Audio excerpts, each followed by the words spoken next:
Léla, je vous laisse partir toute seule, le temps de rentrer, Oui, de quitter alors- mes cousins, de l'embrasser, donc j'ai un petit boulot, quoi. Je suis autonome, j'y vais. Laurent, aujourd'hui, je vous parle de Gustave Flaubert, cet écrivain incontournable du 19e siècle. Alors, incontournable, on va voir Si, je vous contourne, si regardez. c'est le cas. Allez, petit interro avec mes camarades. Je vous demande un titre de roman de Flaubert chacun. Oh, Madame Bovary. Ah, Bovary. Micro, Madame Bovary. Madame Bovary. Salammbô. Bouvard et Pécuchet. Bouvard et Pécuchet. Madame Bovary, mais c'est le trop dictionnaire facile. des idées reçues. Oui, absolument. Et puis, La mémoire d'un fou, La tentation de Saint-Antoine, bref. Que des grands bouquins. Alors, moi, justement, je vous emmène sur ces traces et c'est parti. Alors, Gustave, sachez qu'il a vu le Ah, jour. vous l'appelez Gustave, vous, c'est ici, déjà votre ami. Ouais, c'est à un Rouen. pote J'ai toujours à été neige. très intime avec les auteurs. En 1821, plus précisément à l'Hôtel Dieu où papa est chirurgien. Alors, attention, les Flaubert, c'est de la petite bourgeoisie, mais de la bourgeoisie quand même.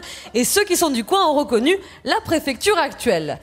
Là, vous découvrez les images du pavillon de Croisset, acheté encore par papa. C'est à une dizaine de kilomètres de Rouen. C'est là qu'il écrit, qu'il se réfugie tel un ermite dans l'écriture des nuits entières éclairées à la bougie ou au feu de cheminée. Donc bref, vous avez compris, Gustave, il transpire parce que Gustave, c'est un besogneux. Ça se voit sur ses manuscrits.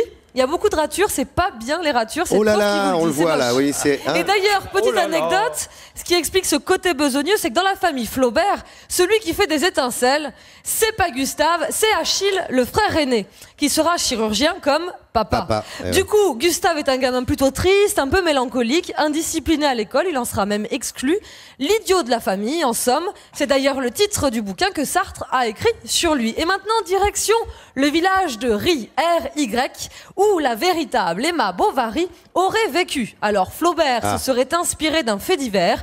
Une femme, déçue par son mari, ses amants, la vie s'empoisonne, ce qui n'est pas sans vous faire penser à l'intrigue de Madame Bovary qui se finit à l'arsenic.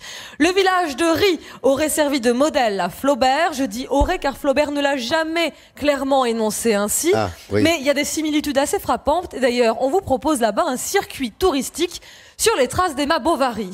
Mais moi aujourd'hui, c'est important, je tiens à réhabiliter Madame Bovary dans l'histoire de la littérature. Non, non, ce n'est pas un roman gnangnan. Ah. Pitié, la preuve. À sa sortie en 1857, le roman a été interdit pour outrage à la morale publique et aux bonnes mœurs. Ah bah oui, Eh parce qu'elle avait tendance à tromper son mari, Et madame. voilà, bah une femme qui trompe son mari, Elle si vous badine. voulez, à plusieurs reprises, eh oui. bien, c'est mal. À l'époque. Parce que qui lit les romans? Enfin, à l'époque aussi, Parce que aujourd'hui. maintenant, c'est bien. Non, non, Parce mais, que maintenant, c'est conseillé. C'est-à-dire qu'on peut ressortir le livre maintenant. c'est mal. Enfin, c'est mal. Je sais pas, c'est mal. Chacun fait ce qu'il veut, peu importe. En Ouais. tout cas, voilà. Non, mais parce que qui lit les romans au 19e siècle? C'est les femmes. Les romans, c'est un genre pas noble. C'est un truc de nana, tout simplement. Alors du coup, les hommes s'inquiètent et ils se disent, mais attendez, si ça va leur donnait de mauvaises idées. Bah oui. Tout bêtement. Bon, happy end. Suspendez-moi ça. Happy end, Flaubert est acquitté et Madame Bovary peut continuer à batifoler.